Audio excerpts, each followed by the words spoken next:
ரொம்பவே ஒரு ஷாக்கிங்கான நியூஸோட தாங்க வந்திருக்கேன். எஸ், நம்ம எல்லாருக்கும் ரொம்ப பிடிச்ச ஒரு சின்ன திரை பிரபலமான நேத்ரன், அதாவது யுவராஜ் நேத்ரன் இருக்கார் இல்லையா, அவரு காலமாகி இருக்காரு. கேட்டதுமே ரொம்ப கஷ்டமா இருக்கு அப்படின்னு தான் சொல்லணும். எஸ், இவரை நிறைய சீரியல்ல பார்த்துருக்கோம். குறிப்பா விஜய் டிவி, ஜி தமிழ்ல நிறைய சீரியல் பண்ணியிருக்காங்க. சமீபத்தில் பார்த்தோன்னா பொன்னி சீரியல்ல கூட பண்ணிட்டு இருந்தாங்க இல்லையா. ஸோ இவர் புற்றுநோயால் பாதிக்கப்பட்டிருந்தாரு. சமீபத்தில் தான் அவங்களோட பொண்ணு அபிநயா சொல்லியிருந்தாங்க. அவங்களுமே சீரியல் ஆக்ட்ரஸ் தான். கனா காணும் காலங்கள் இந்த மாதிரி நிறைய சீரியல்லாம் பண்ணியிருக்காங்க. அவங்க சொல்லியிருந்தாங்க அப்பா கேன்சரால் பாதிக்கப்பட்டிருக்காங்க, அதனால இந்த ஒரு ஹார்ட் டைமில் நாங்கள் இருக்கிறோம் அப்படின்னு சொல்லியிருந்தாங்க.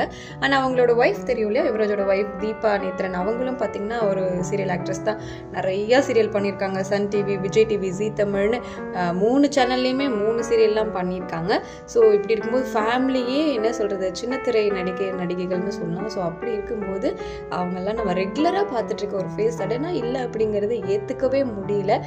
நேற்று இரவு காலமாகி இருக்காங்க அப்படின்ற செய்தி கேட்டதுமே ரொம்பவே வருத்தமாக இருக்குது அப்படின்னு தான் சொல்லணும். கண்டிப்பாக அவங்களோட குடும்பத்திற்கு மிகப்பெரிய இழப்பு.